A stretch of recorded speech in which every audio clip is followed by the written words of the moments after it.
میں سعودی عرب میں 5 سال سے مقیم تھا اور میں بہت غریب آدمی تھا، چوری کام کرتا تھا، میرے کاغذات نہیں بنے تھے۔ ایک دن ایک خوبصورت عربی عورت میرے پاس آ گئی، کہنے لگی میرے لیے کام کرو، میرے گھر میں رہو، میں مہینے کے 20,000 ریال دوں گی۔ میں فوراً مان گیا۔ میں اس عورت کے گھر گیا تو جب اس نے 3-4 دن بعد پہلا کام بتایا تو میرے اوسان خطا ہو گئے۔ وہ تو مجھ سے عربی عورتوں کے ساتھ۔ میرا نام امجد ہے، میں سعودی عرب میں 5 سال سے مقیم تھا۔ نئی شادی ہوئی تو 1 ہفتے بعد ہی ماں نے بہنوں کی شادی اور یہ باتیں کر کے دل جلانا شروع کر دیا کہ تمہاری شادی پر بہت خرچہ ہو گیا ہے، قرضہ لیا ہے، اب تمہیں جا کر ہی قرضہ اتارنا پڑے گا اور بہنوں کی شادی کا جہیز بھی بنانا ہے۔ ماں کا کہنا تھا کہ تمہاری شادی اس لیے کروا دی کہ کل کو یہ نہ کہو کہ میں بڑا تھا تو میری شادی پہلے نہیں کروائی، لیکن اب یہ نہیں ہوگا کہ بیوی کے پلو سے بند کر بیٹھے رہو گے۔ باہر جاؤ، بہنوں کے لیے جہیز جمع کرو، جب بہنوں کی شادی کر لو تو پھر اپنی بیوی کے ساتھ بے شک الگ رہنا، جو مرضی کرنا، ہمیں کوئی پرواہ نہیں ہوگی۔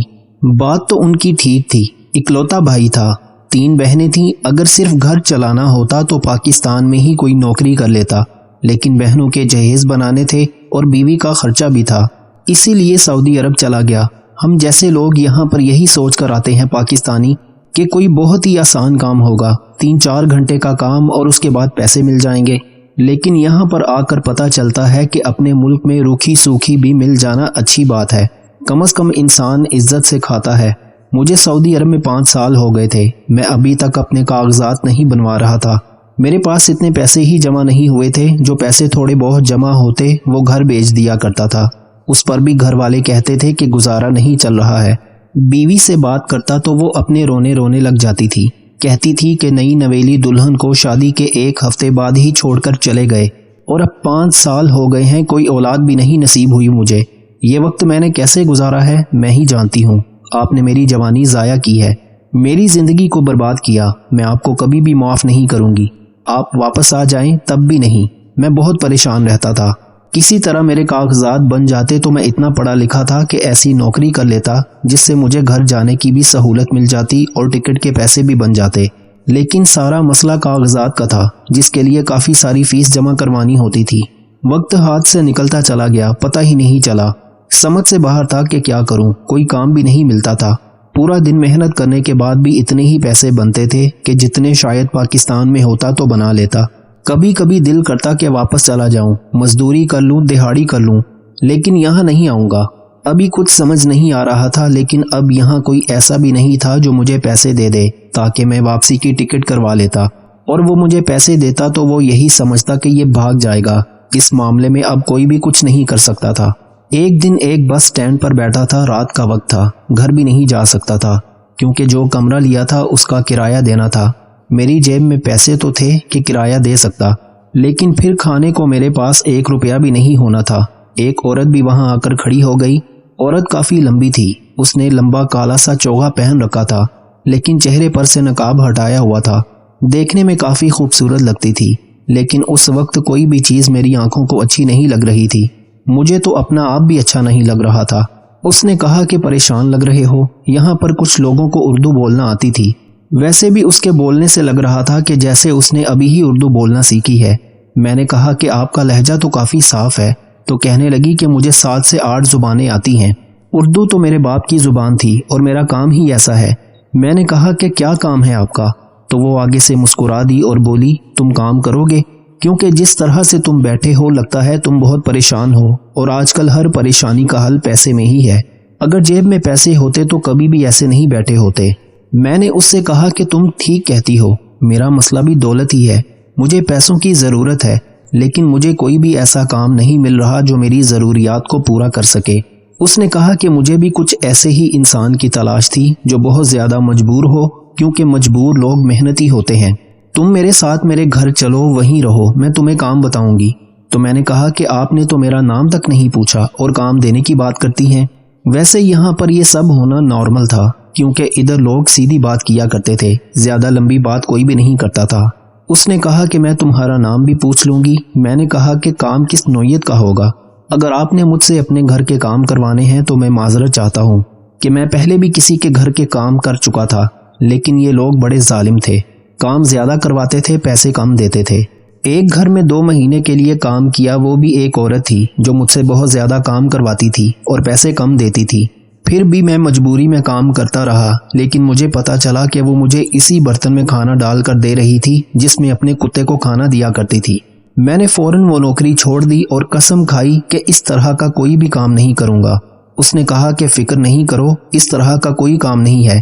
میرے گھر میں کام کرنے کے لیے پہلے سے ہی 2-3 نوکر ہیں اور تمہیں میرے لیے کام کرنا ہے، میرے گھر کا کام نہیں کرنا ہے۔ میرے ساتھ رہنا ہے، کام کی نوعیت میں گھر جا کر سمجھا دوں گی، فکر نہیں کرو۔ میں نے کہا کہ مجھے پیسے کتنے ملیں گے؟ میں پہلے جگہ جگہ سے دھوکہ کھا چکا تھا، اس لیے پہلے ہی پیسوں کی بات کر دی، کیونکہ پیسوں کے لیے ہی تو انسان کام کرتا ہے۔ اپنی محنت کی اجرت مانگنے میں بھلا کیسی شرم؟ اپنے وقت اور محنت کے پیسے مانگنا کوئی بھی بری بات نہیں ہے۔ اس نے کہا کہ میں تمہیں 1 مہینے کے 20,000 ریال دوں گی۔ یہ لفظ سن کر میں حیران اور پریشان رہ گیا اور اس قدر شدید رد عمل دینے پر مجبور ہو گیا۔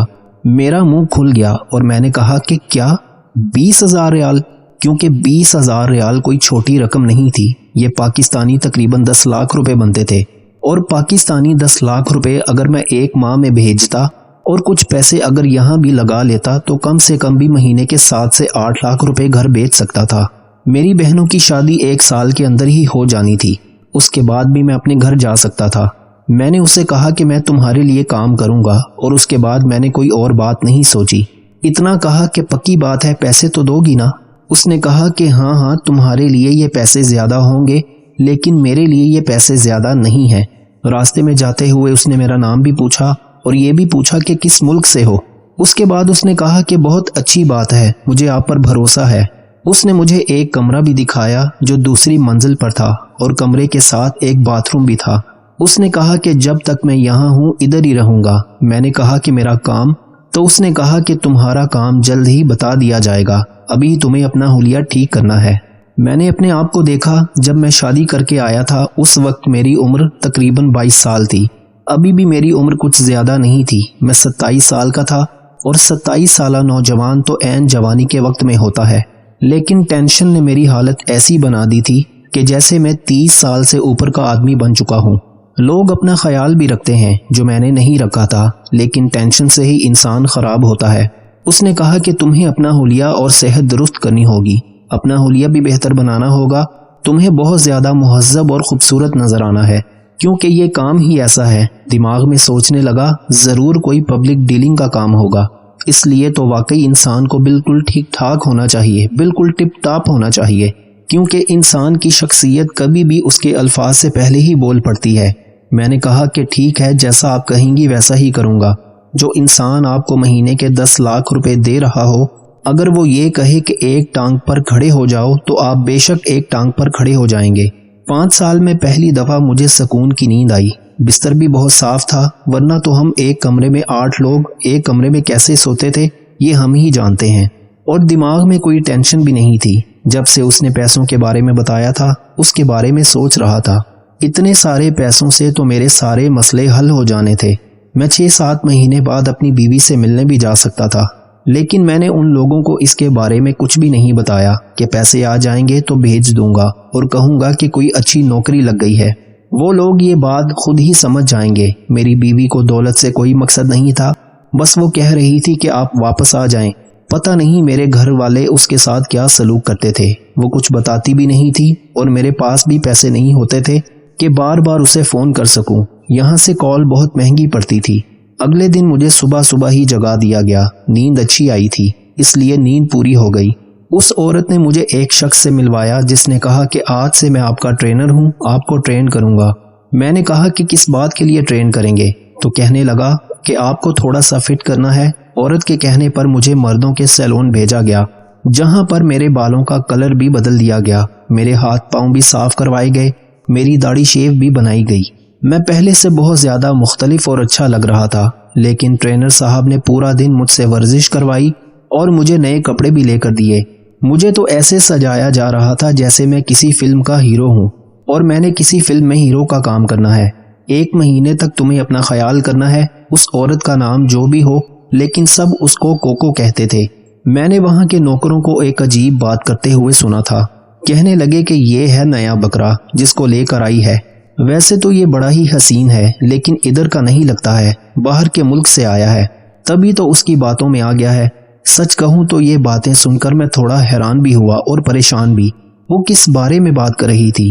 کیا کوکو پہلے بھی اس طرح سے مردوں کو لایا کرتی تھی؟ ابھی تک اس نے مجھے ٹھیک سے یہ نہیں بتایا تھا کہ میرا کام کیا ہوگا، لیکن جس طرح یہ عورت باتیں کر رہی تھی ایسا لگتا تھا کہ یہاں پر مجھ جیسے مرد آتے جاتے رہتے تھے۔ شکل و صورت کا اچھا تھا تو کیا وہ مجھے صرف اس لیے لے کر آئی تھی کیونکہ میری شکل و صورت اچھی تھی؟ کہیں یہ مجھ سے شادی تو نہیں کرنا چاہتی تھی؟ تبھی مجھے اتنا سجا سنوار رہی تھی۔ لیکن اگر ایسا ہوتا تو میں کبھی بھی اس سے شادی نہ کرتا، چاہے وہ مجھے 20 کی جگہ 40,000 ریال دیتی، میں تب بھی اس سے شادی نہ کرتا۔ کہ میں نے اپنی بیوی کو دیا ہی کیا تھا؟ کچھ بھی تو نہیں دے سکا تھا اسے۔ ان 5 سالوں کے انتظار کے بعد اگر میں اس سے بے وفائی کرتا، اسے 5 سال کے انتظار کے تحفے میں بے وفائی دیتا، تو پھر مجھ سے زیادہ ظالم شخص کوئی نہ ہوتا۔ پہلے ہی مجھ پر اتنی مصیبتیں آئی ہوئی تھیں، میں اس کے دل سے بد دعا لینا نہیں چاہتا تھا، لیکن اس عورت کو دیکھ کر لگتا نہیں تھا کہ وہ مجھ سے شادی کرے گی۔ اس کے پاس دنیا کی ہر چیز تھی، دولت اور شہرت تھی، گھر تھا، پیسے تھے، نوکر تھے۔ وہ ایک سڑک سے اٹھائے ہوئے شخص سے شادی کیوں کرے گی؟ اسے ایک دفعہ مجھے دیکھنے سے مجھ سے محبت نہیں ہو سکتی تھی، اور اس طرح کے فیصلے تو صرف محبت میں ہی کیے جاتے ہیں۔ اس کا مطلب کہ میں غلط سوچ رہا تھا۔ اس نے میری مدد کی تھی، مجھے اس کے بارے میں اس طرح کی باتیں نہیں سوچنی چاہیے تھی۔ مشکلوں اور تنگ دستی میں 5 سال 5 صدیوں کی طرح گزرے تھے، لیکن اچھا ماحول اور 1 ماہ کیسے گزر گیا پتہ ہی نہیں چلا۔ میں نے خود کو دیکھا تو حیران رہ گیا، میں کیا سے کیا ہو گیا تھا۔ میں بہت ہی خوبصورت ہینڈسم لگ رہا تھا۔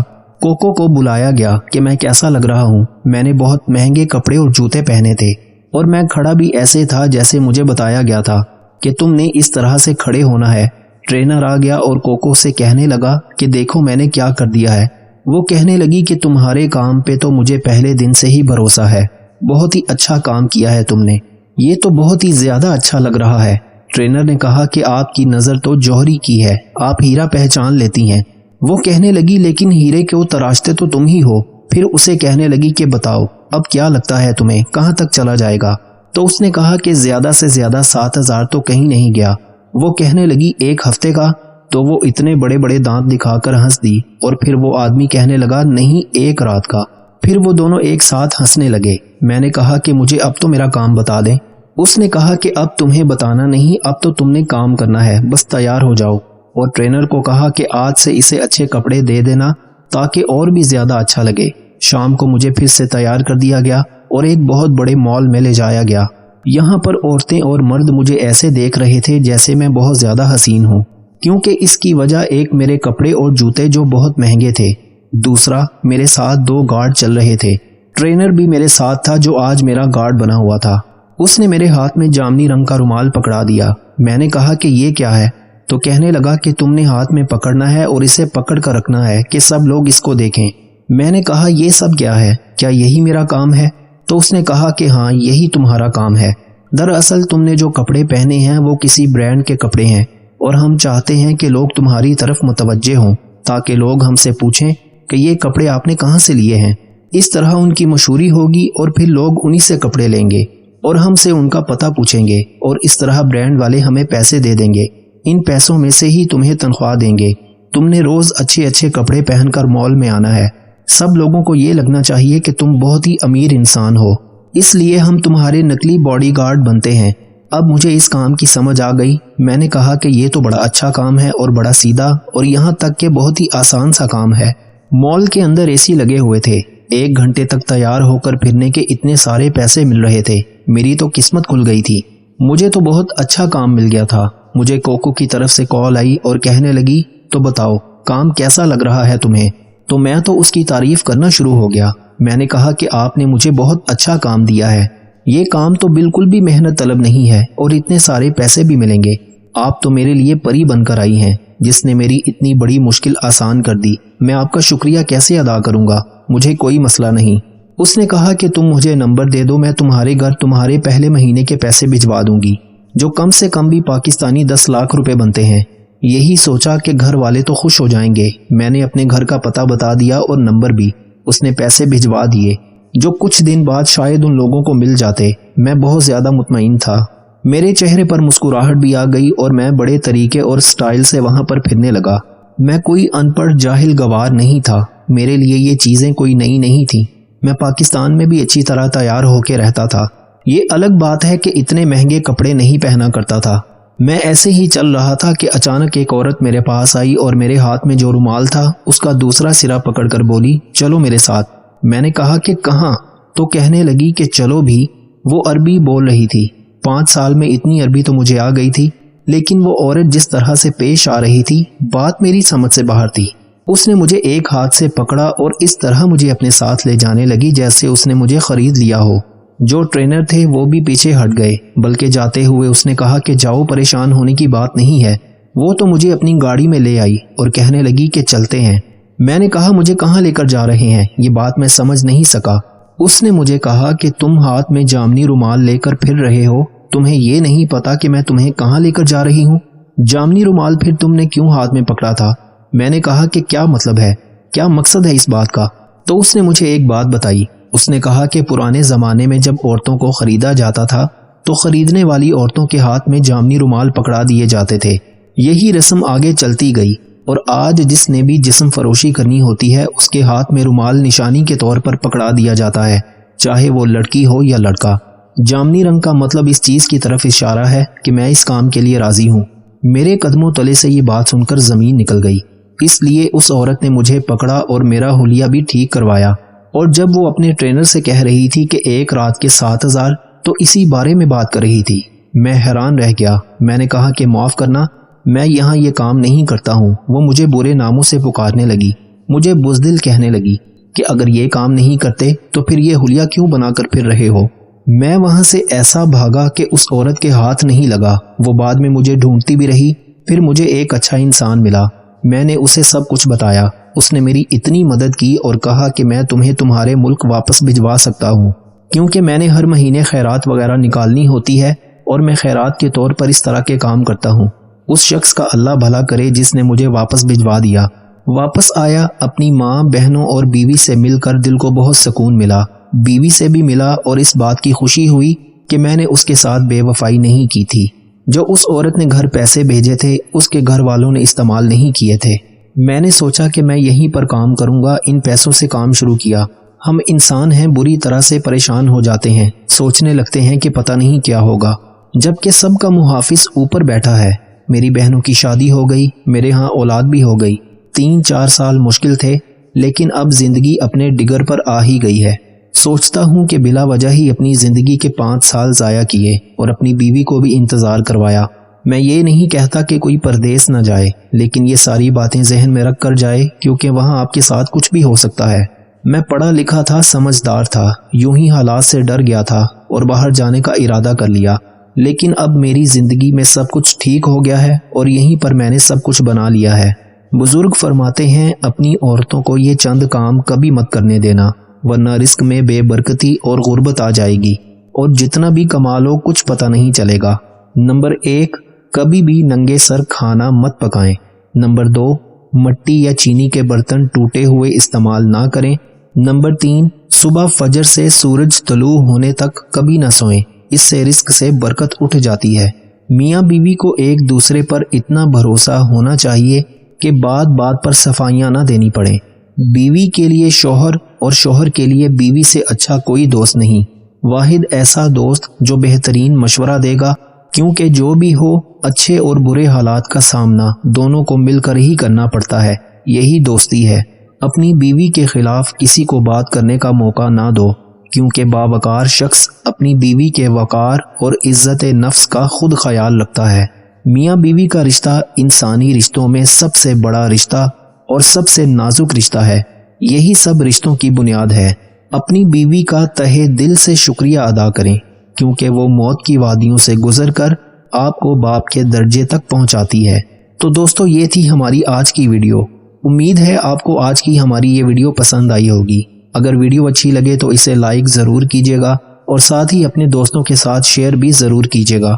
اور اگر آپ نے ابھی تک ہمارے چینل عشق کو سبسکرائب نہیں کیا تو اسے سبسکرائب کر لیجئے، اور اگلی ویڈیو تک کے لیے مجھے اجازت دیجیے۔ اللہ حافظ۔